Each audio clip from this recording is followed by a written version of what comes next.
함께 교독하겠습니다. 로마서 13장 8절에서 10절까지 교독합니다. 8절입니다. 피차 사랑의 빛 외에는 아무에게든지 아무 빛도 지지 말라. 남을 사랑하는 자는 율법을 다 이루었느니라.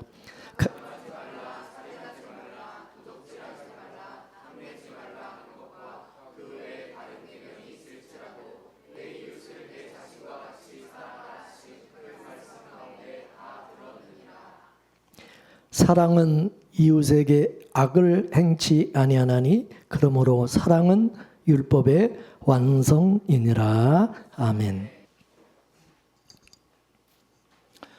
우리 성도에게는 생명이 있습니다.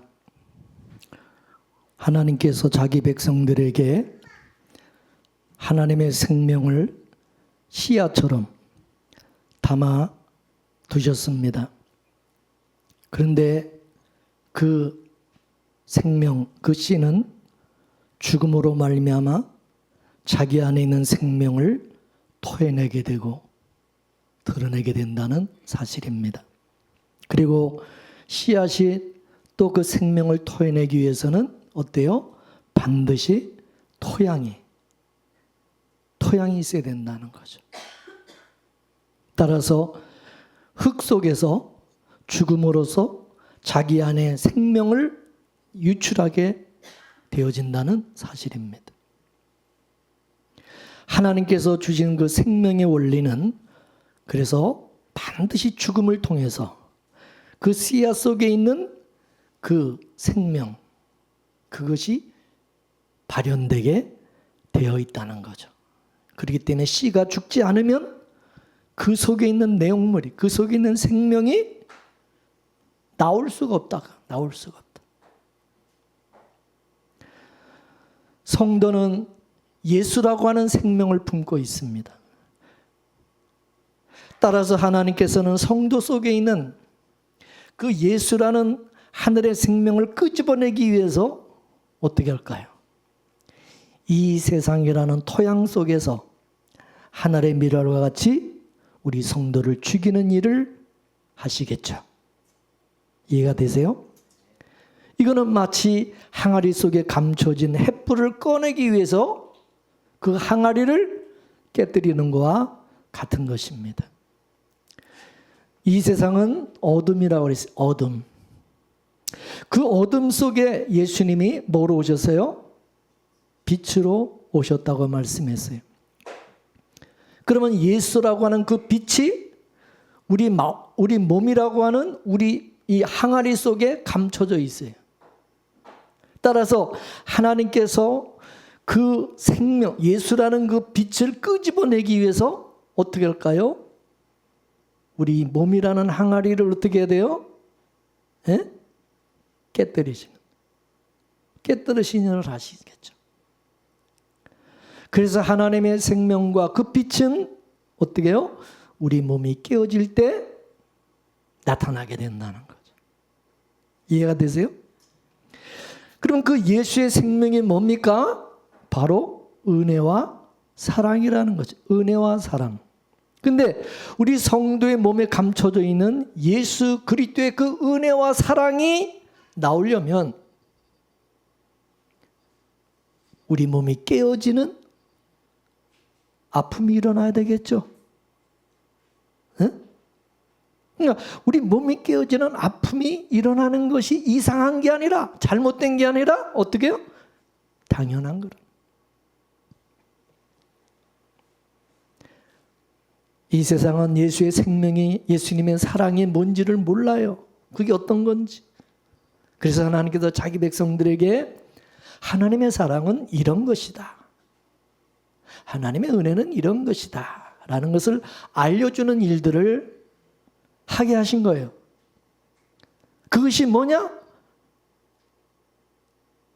악을 선으로 이기라는 거예요. 선으로 악을 이기라는 거예요. 법을 사랑으로 끌어안으라는 거예요. 근데 여러분, 그 선과 그 사랑이라고 하는 것은 우리에게 없어요. 그건 우리 것이 아니에요. 선은 누가 계세요? 하나님이 계세요. 하나님은 뭐예요? 사랑이세요. 우리는 뭐예요? 악이에요. 죄인이에요. 우리는 법이에요. 사랑이 아니에요. 우리는 율법 아래에서 태어나고 율법 아래 매인자들이에요. 그러면 선으로 악을 이기라고 하는 것은 뭐예요? 우리가 어떻게 그렇게 이길 수 있어요? 못 이겨요. 안 돼요. 어떻게 될까요? 따라서 우리는 그 하나님의 선과 사랑을 받아야 그것으로 악을 이기고 법을 끌어안을 수 있다. 그런 말씀이죠. 따라서 우리는 사랑에 빚진 자라야만 이게 가능한 일이다. 그러므로 하나님께서 우리에게 없는 사랑을 만들어내서 사랑하라. 그게 아니라 하나님이 너에게 주신 사랑을 주었으니 그 받은 사랑을 이 세상에 내어 보이라. 예수님이 선이니까 너희가 예수님을 받았으면 예수 생명이 있으면 예수의 그 선을 세상에 보이라. 예수님이 빛이니까 그 빛이신 예수님의 그 빛을 세상에 드러내라. 그런 말씀인 것이죠. 믿습니까? 그러나 그 사랑도 뭐 내가 하는 게 아니라 주님께서 내 안에서 행하게 하시는 거다. 하나님께서 하나님의 것을 가지고 우리 안에서 행하게 하시는 것이다.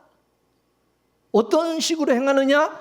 하나님께서 우리에게 하신 그 방법대로 행하게 하신다. 그것입니다. 그래서 하나님이 그 사랑을 우리에게 어떤 방법으로 어떤 식으로 주셨어요? 예? 이 죄인을 위해서 죄 없는 예수님이 죽으심으로 주어졌다 이거예요. 즉 하나님이 깨어져서 우리에게 생명이 주어졌다 그것이죠. 우리가 하나님의 아들을 죽여서 하나님의 아들이 된 것처럼 하나님 우리가 이 세상 속에서 예수님처럼 죽어줌으로써 열매를 맺는 방식으로 일을 하게 하신다. 그러므로 하나님은 우리에게 생명을 주신 그 원리대로 우리도 그렇게 살아가도록 하신다. 하나님의 아들이 죽어서 하나님의 아들들을 낳는 그 원리로 다스려 가신다는 거죠. 그래서 하나님의 사랑은 반드시 하나님의 아들들이 깨어짐을 통해서 죽어짐을 통해서 나타나게 되어지는 것이다. 이거를 성경은 우리에게 가르쳐주고 있는 거예요. 물은 높은 데서 낮은 데로 흐르듯이 사랑이라는 것도 강함에서 약함으로 흐르는 거다. 그래서 내리사랑은 있어도 치사랑은 없다. 그런 말을 하는 거예요. 내가 비웃음이 없이는 사랑은 나타나지 않는다는 거예요. 그래서 하나님은 자기 백성들을 세상에서 비우는 인생을 살아가게 하시는, 비우는 인생. 그건 우리의 원함과 상관없이 하나님이 그렇게 간섭하신다는 거죠. 그래서 손해보는 일도 당하게 되고 억울한 일도 당하게 되어지고 차라리 내가 손해보고 말지, 내가 져주고 말지. 그래서 이 교회 안에서도 져주는 자로 살아가게 된다. 져주는 자로. 가정에서도 그러고 져주는 자.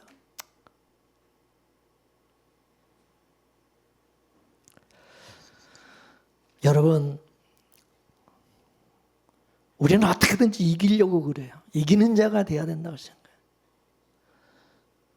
요한계시록에 이기는 자에게 하나님이 뭐 이렇게 하나님이 하시겠다 뭐 이렇게 말씀하시니까 이기는 자가 되려면 어떻게든 이겨야지.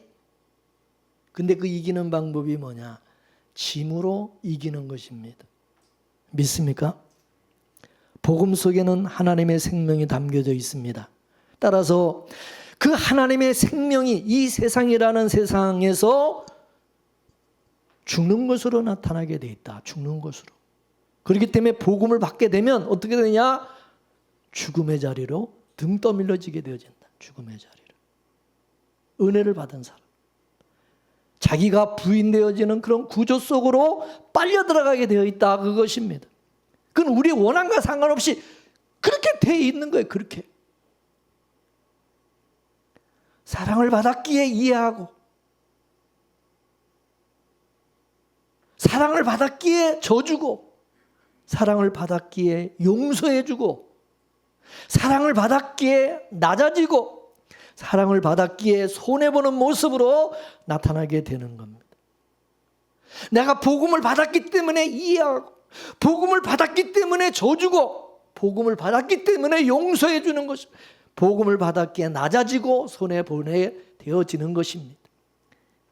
이는 그래서 사랑의 빚진 자만이 할 수가 있기 때문에 너희는 사랑의 빚 외에는 지지 말라, 그렇게 말씀하신 거예요. 이해가 되십니까?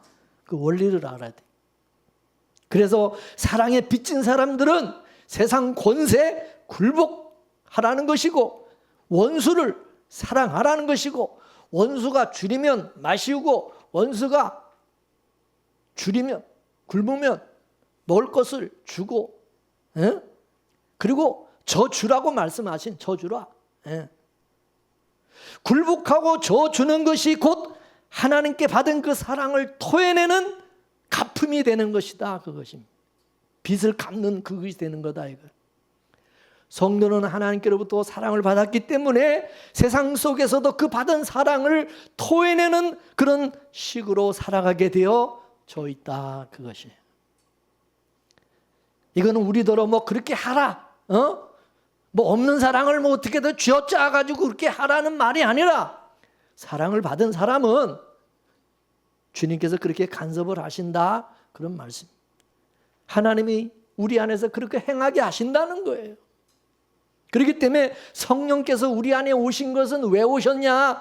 그 하나님의 아들로 살아가게 하시고 받은 사랑을 토해내게 하시기 위해서 성령이 우리 안에 오신 거다, 이거야. 그래서 성령으로 거듭난 피조물들은 자기를 비우는 그런 삶을 살아가게 되어 있다. 이게 성령 받은 사람의 모습이다, 이거죠. 왜? 성령께서 반드시 그 안에서 그렇게 간섭을 하시기 때문이라는 거죠. 여러분, 법 아래에서는 생명이 절대 나올 수가 없어요. 생명은 반드시 생명의 죽음을 통해서 나타나게 되는 겁니다.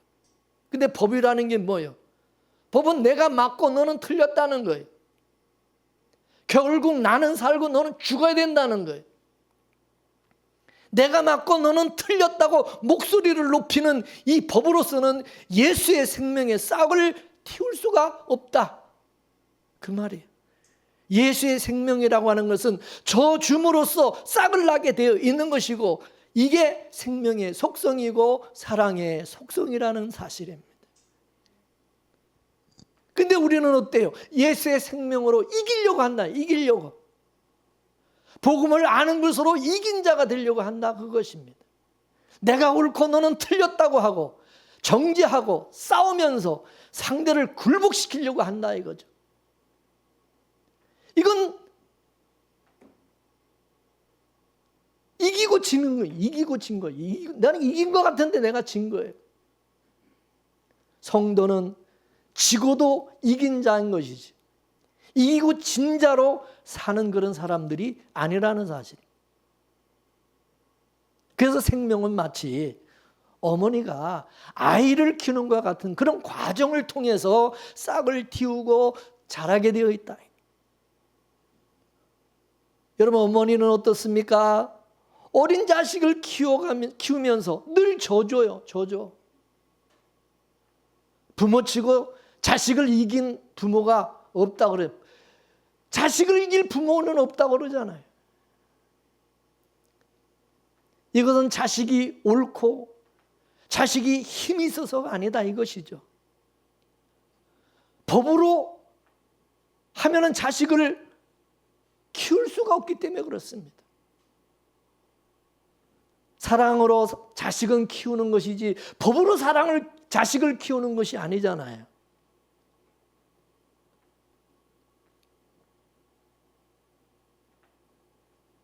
자식은 옳고 그름을 분별하지 못하는 틀린 자이기 때문에, 자식이 틀렸기 때문에 옳은 부모가 져주는 거예요. 틀린 자식을, 그런 틀린 자식을 그런 법으로 키우게 되면 어떻게 돼요? 그 자식 죽여야 돼. 죽어야 돼. 죽은 뿐이에요. 그래서 틀린 자식을, 그럼 이걸 키울 수 있는 방법은 뭐냐? 오직 하나, 사랑으로 감싸 안는 것 뿐이다, 이게. 그래 그 자식을 키울 수 있는 거예요. 부모가 그래서 자식의 그 허물을 감싸 안을 때 그 속에 법이 뽑혀지게 되어지고 사랑이 심겨지게 되어진다, 그것입니다. 하나님께서 우리 죄인을 사랑하는 이유가 바로 그런 것입니다. 하나님께서 이 세상을 사랑하셔서 독생자를 보내주셨어요. 독생자를 왜 보내주셨습니까? 틀린 자기 백성들을, 그 죄를 감싸고 죽으라고 보내신 것. 따라서 예수님의 십자가는 옳은 자가, 의인이 죄인을, 틀린 자를 감싸 안고 율법으로부터 해방시키기 위해서 예수님 십자가에 죽으신 거죠. 맞습니까? 그래서 율법은 사랑으로 완성되어지는 것이지 법으로 율법을 완성하는 것은 아니다라고 오늘 본문은 말하고 있는 거예요. 그래서 오늘 본문은 따라서 사랑은 율법의 완성이라. 사랑은 뭐라고요? 율법의 완성이라. 우리가 예수님을 뜯어먹고 살았듯이 자식은 부모를 뜯어먹고 사는 것입니다.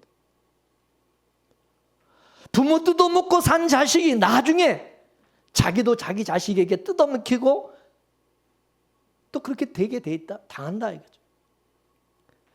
그래서 생명은 이런 순환 구조를 통해서 나아지는 그런 원리를 가지고 있는 것입니다. 창조라는 자체가 뭡니까? 하나님의 비움에서 시작이 된 것이죠. 구원도 그렇고 하나님의 비움이 없이는 생명의 창조가 일어날 수가 없는 것입니다. 예수님께서 육신의 옷을 입고 육신을 입고 이 세상에 오신 것이 뭐예요? 그 자체가 바로 자기 비움이다 이거죠. 창조이신 하나님께서 피조물인 인간의 형체를 가지고 인간의 몸을 입고 이 피조 세상에 오신 것, 그 자체가 곧 하나님께서 하나님 자신의 죽음을 의미한다. 이게. 자기 영광 다 버리고 다 내려놓고, 그죠? 그리고 오신 거예요. 그건 뭐야? 죽음이요, 죽음. 왜 하나님이 인간의 몸을 입는 그런 죽음의 과정을 왜 거치셨냐는 거죠. 이는 생명이라고 하는 것은 죽음의 과정을 통해서 이게 나아지는 것이기 때문이라는 것을 알려주는 것입니다. 그래서 부모는 자식을 위해서 모든 것을 내려놓아요. 자기 오름조차도 내려놓습니다. 이거는 부모가 오름을 버린다는 얘기가 아니라 부모는 자기 오름을 자식에게 주장하지 않는다, 그것입니다.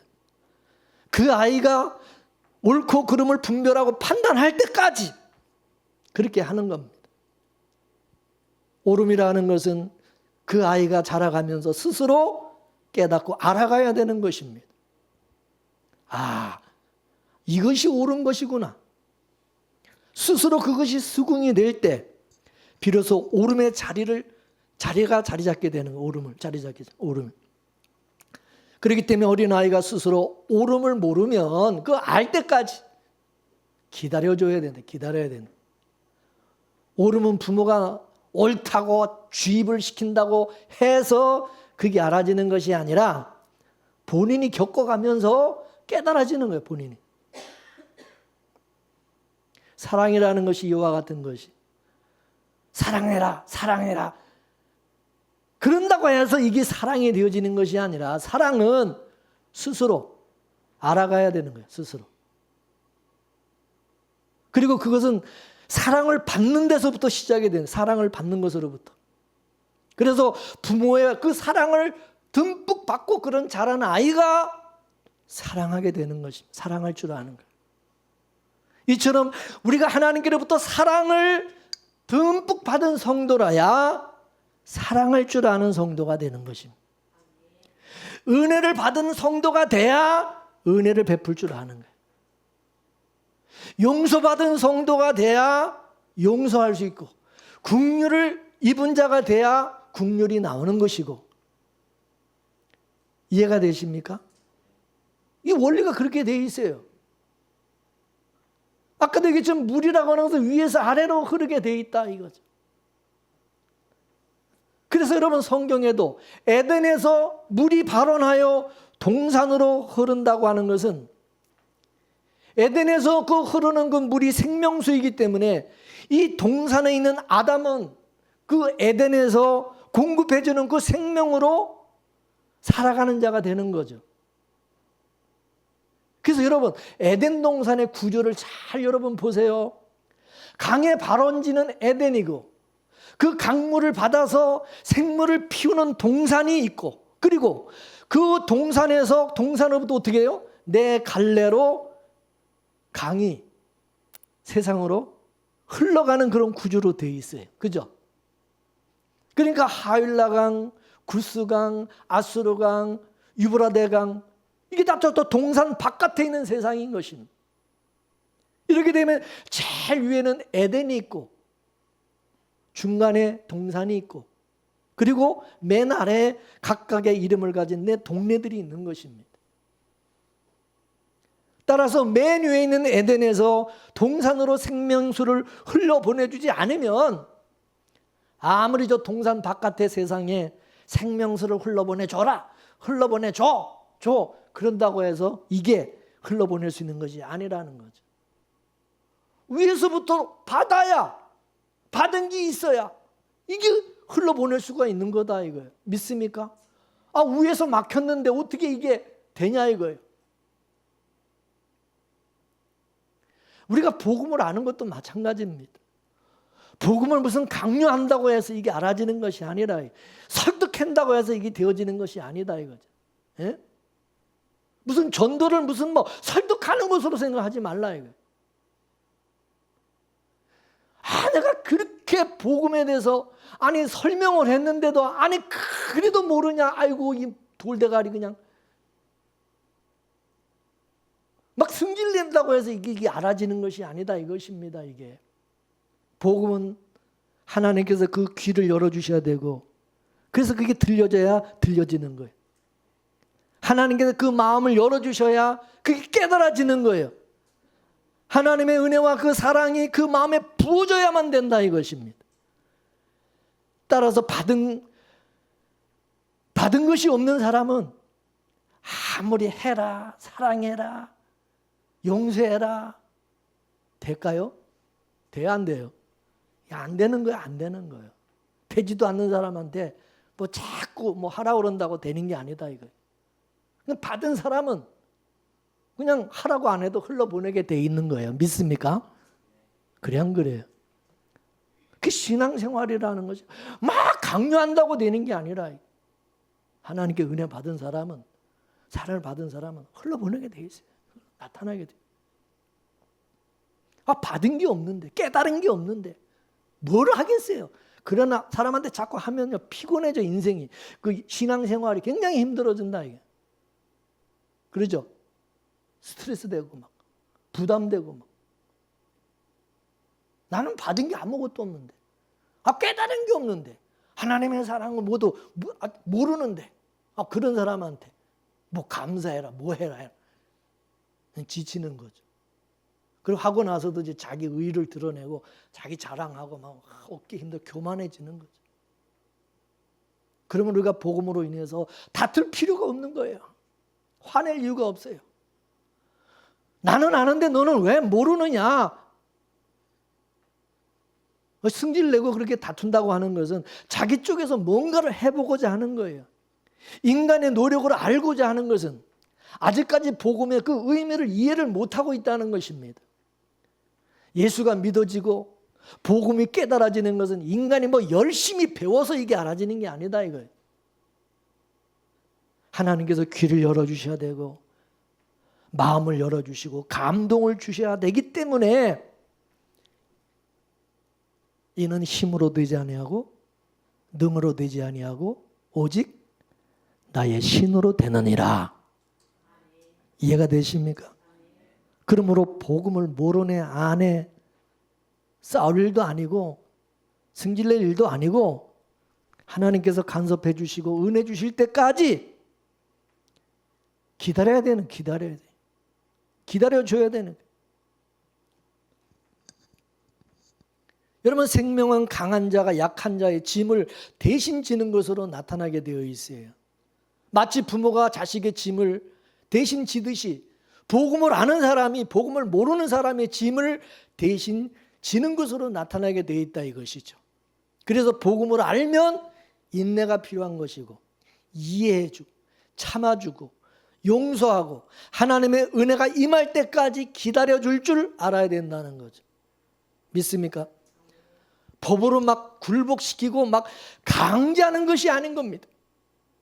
그래서 사랑은 뭐요? 오래 참고, 사랑은 온유하며, 사랑은 무례인치 아니하고, 사랑은 성질내지 않으며, 성내지 아니하며, 사랑은 모든 것을 참으며, 모든 것을 믿으며, 사랑은 모든 것을 바라며, 모든 것을 견디느니라. 아멘. 이거는 사랑을 가진 자만이 그렇게 할 수 있는 거지. 사랑을 받지 않고 사랑이 없는 자는 그렇게 해라, 그렇게 해라. 그런다고 이게 되어지는 게 아닌 것입니다. 그래서 이 세상에서는 하나님부터 사랑을 받은 사람이 항상 아픔을 당하게 돼 있고, 하나님께 은혜 받은 사람이 항상 져주게 돼 있고, 또 겸손하게 돼 있고 낮아지게 돼 있고 자기를 부인하고 그렇게 돼 있는 거예요. 이해가 되십니까? 그 은혜 받지 않은 사람들이 교만하고 설치고 나대고 잘난 척하고 그러는 거예요. 어떤 분이 남편이 이혼하자고 그러는데요. 왜 이혼하자고 그러냐 이유가 신앙 때문에 그렇다는 거예요. 남편이 복음을 안다고 그러면서부터 남편이 달라졌대요. 복음을 알고 나서부터 매사에 부정적인 사람이 되었다는 거예요. 자기만 옳고 남은 틀렸다고 독선주의가 되었다는, 독선주의. 부부간에도 너는 복음을 모르잖아. 그러면서 부부간에도 단절이 되었다는 거예요. 그래서 심령이 점점 강팍해졌던 남편이 언어도 거칠어지고 행동도 폭력적으로 변화했다는 거예요. 회사에서 퇴근하고 집에 오게 되면 자기 방에 들어가서 문 걸어 잠그고 안 나온다는 거예요. 어쩌면 좋겠냐는 거예요. 이혼하자는 거예요. 이처럼 복음을 잘못 이해하게 되어지면은 이 살려야 될 이 복음이 도리어 해치고 죽이는 법으로 작용이 된다 그것입니다. 남편의 이 같은 행동은 여러분 이게 복음에 합당한 행동입니까? 복음을 안다고 하면 그렇게 행동하면 안 되는 것이죠. 복음이 그 속에서 생명으로 역사한다고 한다면 그런 모습으로 나타나면 안 된다 그것입니다. 복음을 법으로 풀어낸다고 하는 것은 스스로 복음이 주는 사랑을 나는 받지 않았다 이거를 증거하는 거다. 그렇게 하는 사람들은 대개 복음을 지식으로 알고 있기 때문에 지식으로 알아진 복음은 반드시 교만으로 나타나게 되어 있고 남을 정죄하고 판단하고 무시하는 것으로 나타나게 되어 있다 이게. 그렇기 때문에 생명을 살려내지를 못하고 도리어 죽이는 것으로 나타나는 거예요.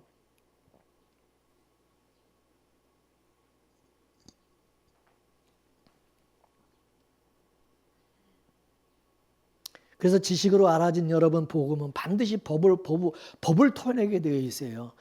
정죄와 비판과 심판을 행사하게 되어 있는 것입니다. 그러니까 심령도 강팍해지게 되어 있고 공격적이 되는 거예요. 그 속에 법이 발동을 하니까 복음으로 아는 것이 힘이 돼가지고 남을 죽이는 일을 하는 것입니다. 예? 복음을 말하지만 그 복음이 결국 자신이 법에 속한 사람이라는 것을 드러내는 것입니다. 복음을 아는 것으로 자랑하는 것은 지적 허영에 사로잡혀 있기 때문에 그런 것입니다.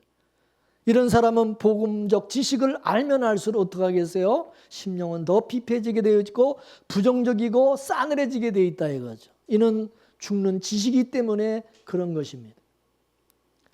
사랑은 그러나 덕을 세우고 지식은 교만하게 만들고 어째서 사랑은 덕이 나오고 어째서 지식은 교만이 나오는 것일까요?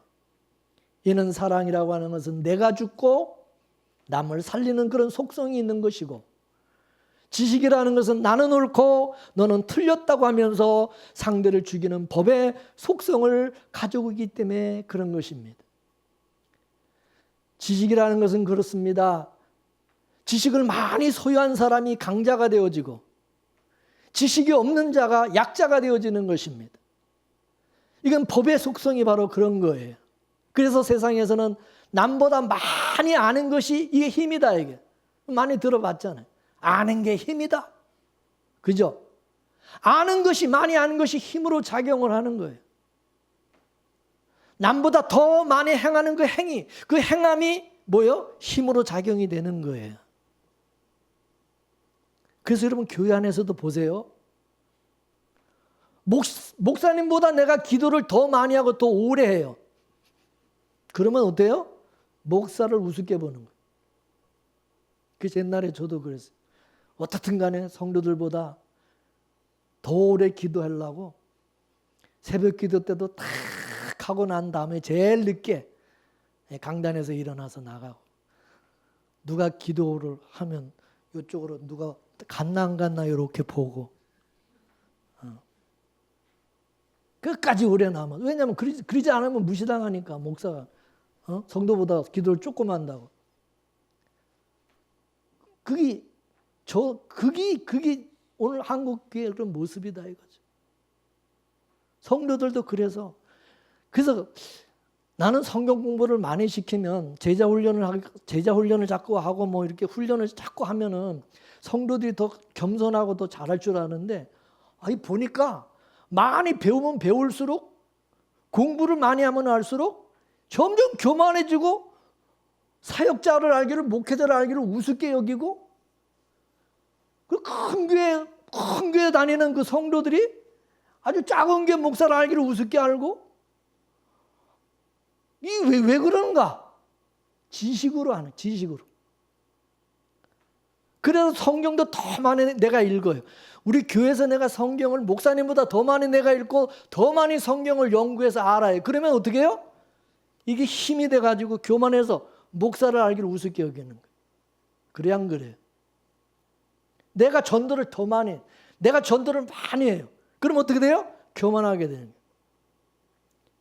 내가 목회를 잘해서 교인 숫자가 많아요. 우리 교회가 커요. 그러면 어떻게 해요? 작은 교회 목사를 무시하는 거예요.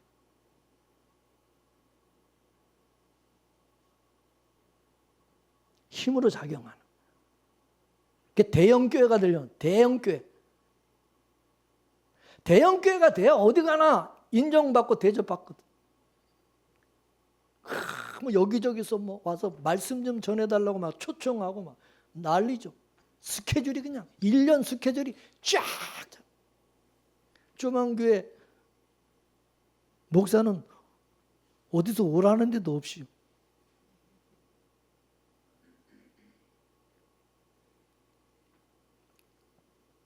그래서 율법 아래에서는 율법을 지킨 사람이 옳은 자가 되고 율법을 지키지 않은 자가 그름이 되는 거예요. 약자가 되는 거예요. 그래서 율법대로 행한 사람은 옳음이 되고 율법을 어긴 사람은 그름이 되고 죄인이 되는 거죠. 따라서 복음을 지식으로 소유하게 되어지면 그 알미 힘이 되어가지고 다른 사람을 자기 뜻에 굴복시키고자 강제를 하려고 하는 폭력성을 행사하게 되어진다 그것입니다. 하지만 하나님의 은혜로 알아진 복음은 절대 그런 것이 아니라 내가 복음을 알면 알수록 강자가 되는 게 아니라 오히려 약자가 되어지고 더 겸손하게 되어지고 이기는 자가 아니라 져주는 자가 되고 내가 죽는 자가 된다 이거. 힘이 없어서가 아니라 힘이 있기 때문에 져주는 거예요. 내가 알기 때문에 내가 이해해주고 참아주고 용서해주고 기다려주는 거예요. 여러분, 세상에서 여러분 아는 자가 모르는 자 이길 수 있어요, 없어요? 누가 여러분, 모르는 자가 더 강합니까? 아는 자가 더 강합니까? 모르는 사람이 무식하다고. 하여간 아는 채는 또 모르면서 해보지도 않고. 여러분, 운전도 해보세요. 운전 안 하는 사람이 옆에 앉아서 옆에 타봐. 아주 머리 아프면 스트레스 엄청 받아. 뭔 운전을 그딴 식으로 하냐고 막 옆에서 막 나 그래서 막 엄청 싸우게 돼. 그럼 이제 여기 운전할 줄 아는 사람은 자기는 할 줄 아니까 모르면 좀 가만히 있지 그냥. 예? 아는 척하고 자꾸 옆에서 그러니까 그냥. 그래서 누구는 뭐 가다가 그냥 내려버리고 길가에다 그냥 내버려 놓고 혼자 왔다고. 옛날에 저도 그랬어요. 아니 모르면 좀 가만히 있어야 되는데 아는 척은 어떻게? 자기가 이제 운전을 하면서 경험하고 알게 되면 어떻게 해요? 이부터 자기는 더 하거든. 자기는 이제 더 사고 치고 더 문제가 뭐. 그러니까요. 그러니까 이게 모르는 사람이요. 아이가 아는 척은 더 하고 막. 그냥 아는 사람이 그냥 모르는 사람 그냥 이해하고 줘줘야 돼요. 이해가 되십니까? 여러분, 자식은 부모를 이해를 못해도 부모는 자식을 이해하는 이유가 바로 여기에 있는 겁니다. 어째서 그렇습니까? 부모는 자식을 사랑으로 감싸지만은 자식은 부모를 법으로 대합니다. 이게 사랑을 가진 부모와 사랑을 받은 자식의 차이라 그것입니다. 여러분, 부모라고 해서 다 잘하고 다 옳습니까? 부모도 실수해요. 부모도 잘못될 때가 있어요. 그러면 때로는 자식의 눈에 부모가 틀렸으니까 틀린 것이 드러날 수 있죠. 잘못된 것이 드러날 수 있어요. 그러다 보니까 자식들이 부모한테 막 대들면서 옳고 그름을 막 따지는 거죠. 부모는 자식을 법으로 키우지 않고 사랑으로 키웠어요. 옳고 그름이라는 법으로 키웠을 것 같으면 벌써 갖다 버렸을 거예요.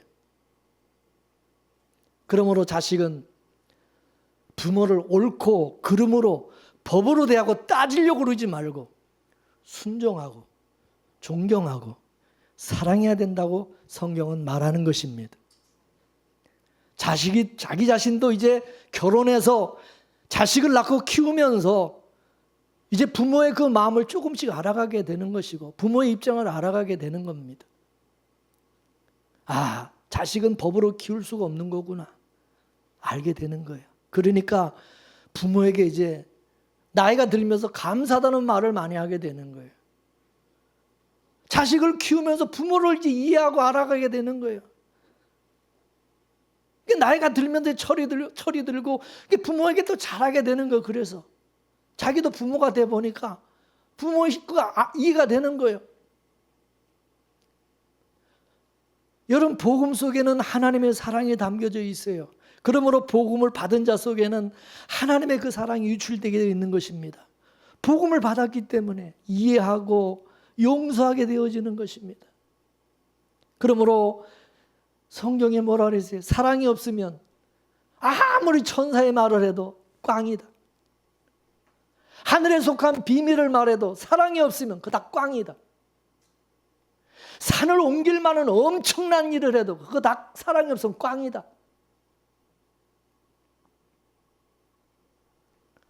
많은 분들이 성경 지식을 많이 알고 뭐 천사처럼 말을 거룩하게 하고 뭐 예언하는 능력이 있고 모든 비밀과 모든 지식을 알고 있고 또 산을 옮길 만한 모든 믿음을 가진 그것이 바로 신앙이고 믿음이다. 이렇게 착각하고 있는 사람들이 많아요.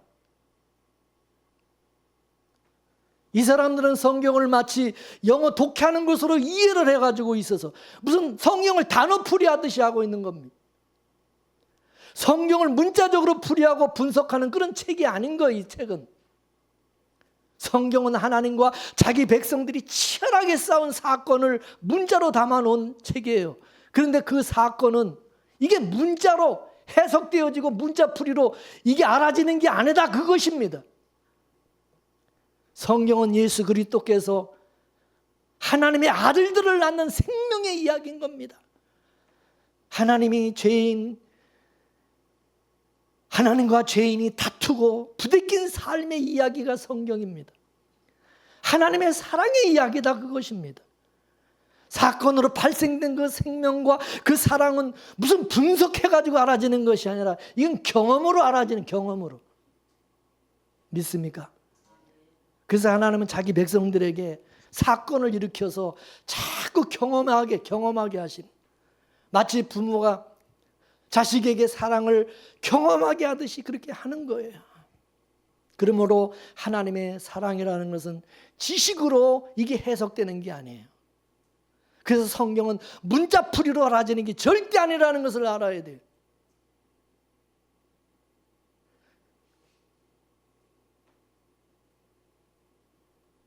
여러분 어디 가서 성경 공부 많이 해서 성경 많이 알아가지고 요즘은 평신도들이 신학교 가가지고 신학까지 공부를 해가지고 얼마나 똑똑해지는, 이건 무서운 것입니다. 이게 잘못하면. 이해가 되시죠? 사랑은 때로 저주의 모습으로 나타나기도 합니다. 여러분 부모가 자식을 사랑하기 때문에 때로는 입에 담기 힘든 그런 욕을 퍼붓기도 하고 저주도 퍼볼 때가 있어요. 화가 나니까. 그런데 그 부모의 그 욕을 액면 그대로 문자적으로 그걸 풀이하면은 분명히 부모가 욕하고 저주한 게 맞아요. 나쁜 거죠. 나쁜 거죠. 옳은 게 아니에요. 그러나 그 욕 속에, 그 저주 속에 부모의 사랑이 담겨져 있다는 사실을 읽어낼 줄 알아야 된다, 그것입니다. 그래서 성경 속에 하나님께서 자기 백성들에게 어떤 저주를 쏟아붓고 환난과 징계를 해도 그건 하나님의 사랑이라는 것을 깨달을 줄 알아야 된다고 그것입니다. 믿습니까? 히브리서 12장 5절에서 8절까지 말씀을 보겠습니다. 시작. 또 아들들에게 권하는 것 같이 너에게 권면하신 말씀도 잊었도다. 일러스되 내 아들아 주의 징계하심을 경히 여기지 말며 그에게 꾸지람을 받을 때에 낙심하지 말라. 주께서 그 사랑하시는 자를 징계하시고 그가 받으시는 아들마다 채찍질하심이라 하였으니 너희가 참음은 징계를 받기 위함이라. 하나님이 아들과 같이 너희를 대우하시나니 어찌 아버지가 징계하지 않는 아들이 있으리요. 징계는 다 받는 것이여늘 너에게 없으면 사생자요 친아들이 아니니라. 아멘. 또 이사야 1장 2절에서 10절까지 가서 한번 보겠습니다. 시작. 하늘이여 들으라, 땅이여 귀를 기울이라. 여호와께서 말씀하시기를 내가 자식을 한 놈을 키웠는데 양육하였거늘 그들이 나를 거역하였도다. 소는 그 임자를 알고 나귀는 주인의 구유를 알건만은 이스라엘은 알지 못하고 나의 백성은 깨닫지 못하는도 하셨도다. 너희 소돔의 관원들아 여호와의 말씀을 들을지어다. 너희 고모라 백성아 우리 하나님의 법에 귀를 기울일지어다. 아멘. 하나님께서 얼마나 속이 상했는지 자기 백성들의 울분을 토해내시면서 너희들은 소 돼지만도 못한 놈들이라고 지금 말씀합니다. 에라이 저주받을 심판받을 소돔 고모라 같은 백성들아 이렇게 말씀하시죠. 그래서 안 그러세요? 이거는 마치 예수님께서 자기 백성들 이 독사의 새끼들아 지옥불에나 들어갈 놈들아 그렇게 소리치는 것과 똑같은 거예요. 그러나 그 소리를 여러분 미움으로 듣고 저주로 듣는 것이 아니라 이 사랑의 소리로 들을 줄 알아야 된다, 그것입니다.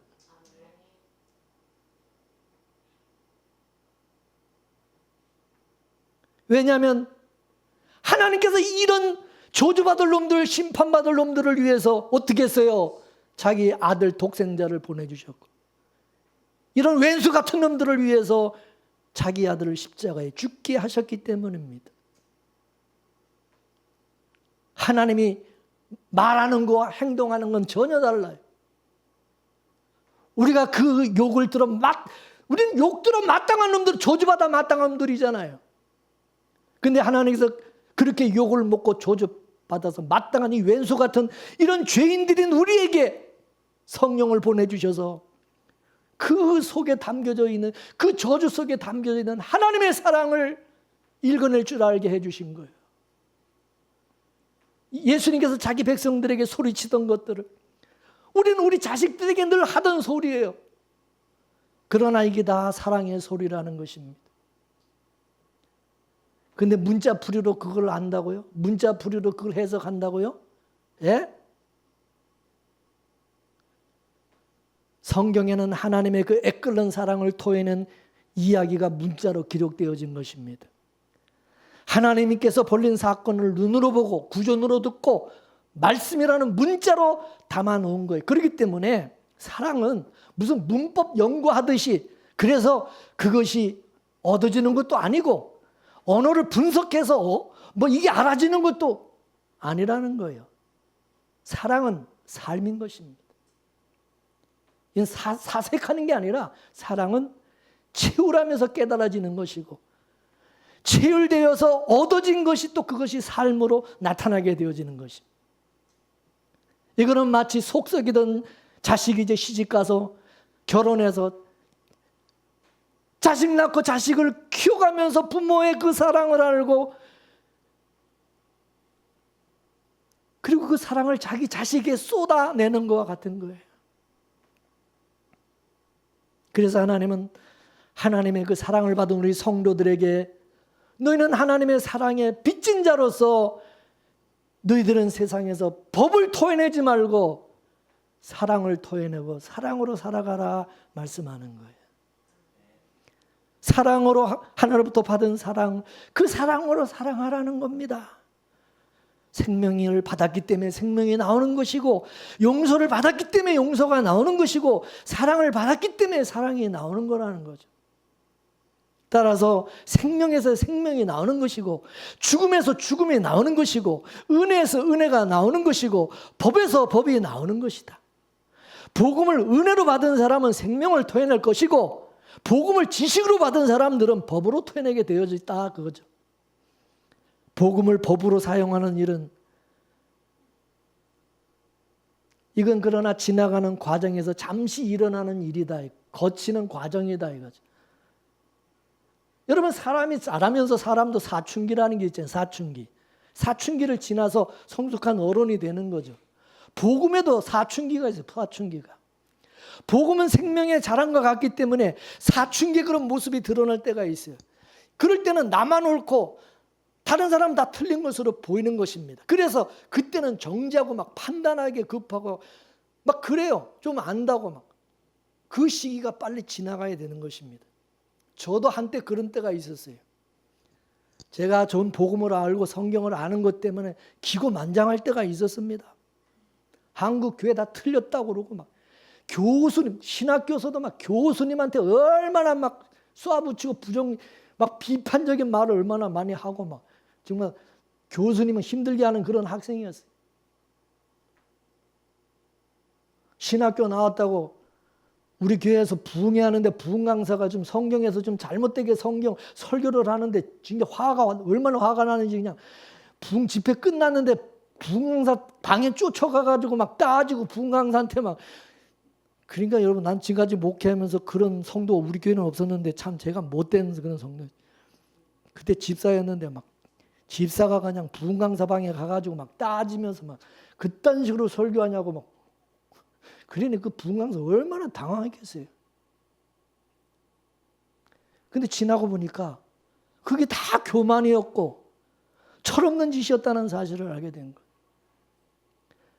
그때는 목소리를 높이고 요란했지만 정작 그 복음이 담고 있는 긍휼과 용서와 사랑이라는 그 내용물을 쏟아내지를 못하는 거죠. 입만 열었다면 비판적이고 정죄하고 살려야 하는 복음을 가지고 정작 사람에게 자꾸 상처 주고 죽이는 일을 하고. 근데 하나님께서 그런 저를 깨뜨리셨어요. 저를 다루셨어요. 복음의 저를 완전히 깨뜨리시는 하신 것이죠. 아, 내가 복음에 반하는 짓을 지금까지 해왔구나. 하나님의 은혜와 긍휼을 깨닫고요. 그걸 알게 하신 거예요. 은혜를 읽고 보니까 아, 이 복음이라는 게 다 좋은 게 아니라 이 복음이 독이 될 수도 있겠구나. 그걸 알게 된 거예요. 복음 자체는 좋은 거예요. 근데 이게 복음이 법으로 사용하면 이 죽이는 독이 될 수 있구나. 이거를 알게 하신 거예요. 그래서 이 복음이라는 것은 양날의 칼과 같아서 이게 잘못 사용해지면 나도 다치고 상대방도 다치게 만든다는 걸 알게 돼요. 그 사실을 알게 되니까 이제 이 복음을 전한다는 것이 이게 얼마나 무겁고 이게 무서운 일인지 두려운 일인지를 알게 된 거예요. 옛날에는 누가 나를 강사로 불러주지 않는가, 부흥 강사로 뭐 집회 좀 해달라고 그러지 않으면 그런 사람 뭐 그렇게 그런 걸 좀 이렇게 기다리고 뭐 기대했는데 지금은 말씀 전하는 것이 두렵고 복음을 알아가면 알아갈수록 이게 복음을 전한다는 것이 이게 얼마나 무섭고 두려운 일을 알아가는. 내가 이 성경을 문자적으로 해석해가지고 내가 지금까지 이걸 잘못 오해를 해서 이거 잘못 내가 이거를 성도들에게 가르치고 이게 얼마나 내가 참 목사로서 잘못을 많이 했는가를 깨닫게 되는 거죠. 사랑이 동반되지 않은 복음은 그 자체가 죽은 것입니다. 하나님께서 우리를 사랑하신 것은 우리가 옳아서 내가 정말 선해서 의인이라서 여러분 나를 사랑해 주셨습니까? 우리는 다 죄인이고 다 틀린 자들이며 이런 죄인임에도 하나님께서 우리가 사랑을 입었고 은혜를 입었고 긍휼을 입었어요. 우린 지금도 여전히 그 사랑을 받고 있고 앞으로도 받을 것입니다. 사랑이라고 하는 것은 옳고 그름을 따지는 것이 아니라는 거죠. 오히려 옳고 그름을 덮어주는 것이라는 것입니다. 사랑은 어떤 조건이 있기 때문에 사랑하는 것이 아니라 사랑을 조건이 없는데 사랑하는 것이 사랑이라는 거예요. 그래서 사랑은 은혜라는 것입니다. 우리는 예수님의 죽으심으로 살아난 사람들입니다. 우린 그 은혜와 사랑과 그 혜택을 입은 사람들입니다. 그래서 하나님의 그 사랑에 빚진 자들이라는 거예요. 성도들은 하나님께서 많은 죄를 탕감받았어요. 하나님은 그 탕감받은 그 빚을 누구한테 갚으라고 그러십니까? 하나님께 그 받은 많은 그 은혜와 사랑을 누구한테 갚으라고 하십니까? 내 형제에게, 내 이웃에게, 내 원수에게 갚으라는 거죠. 내가 너를 탕감해 줬으니 너도 탕감해 주라. 내가 너를 용서해 줬으니 너도 용서하라. 내가 너를 이해해 줬으니 너도 이해해라. 내가 너를 사랑했으니 너도 사랑하라고 말씀하십니다. 그게 하나님이 우리를 사랑해 주신 이유고 그것이 하나님이 우리를 은혜 주신 이유라는 걸 알아야 되는 거죠. 이 사랑과 은혜와 이 생명의 복음을 받은 자로서 자기를 비우고 이것을 흘러내 보내는 그런 자들이 될 수 있기를 주의 이름으로 축원합니다. 축원합니다. 기도하겠습니다. 하나님,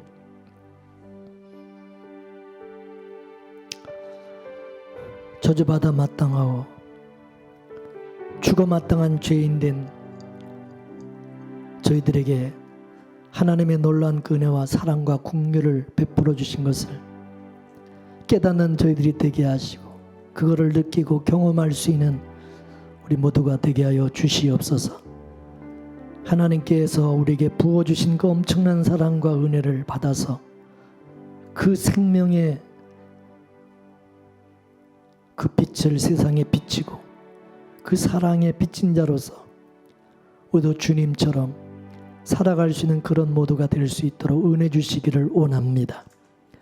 오늘 말씀을 통해서 하나님의 은혜와 사랑을 받은 자로서 우리가 어떻게 사랑에 비친 자로 어떻게 살아야 되는지를 깨닫게 해주신 것 감사드립니다. 주여, 지식으로 복음을 알고 지식으로 사랑을 아는 자들이 되지 않게 하여 주옵소서. 우리가 살아가면서 삶을 통해서 경험을 통해서 또 하나님의 놀라운 은혜와 사랑을 깨닫고 느끼고 경험하는 저희들 모두가 되게 하여 주옵시고 또 그 사랑을 베풀 줄 아는 저희들 되게 하여 주옵소서. 그동안에 하나님 앞에 우리가 울음으로 계산적으로 하나님 앞에 나왔던 거 용서해 주옵소서. 하나님은 무한한 사랑과 용서와 이해로 우리를 사랑해 주었는데 우리는 하나님께 무엇을 나한테 해준 것이 있느냐고 따지고 계산하고 하나님 앞에 인색했던 모든 마음도 용서해 주옵소서. 하나님의 놀라운 은혜와 사랑을 더 깊이 깨달아갈 수 있는 우리 모두가 되도록 역사하여 주옵소서. 모든 것 주께 감사하며 예수님의 이름으로 기도 올려옵나이다. 아멘.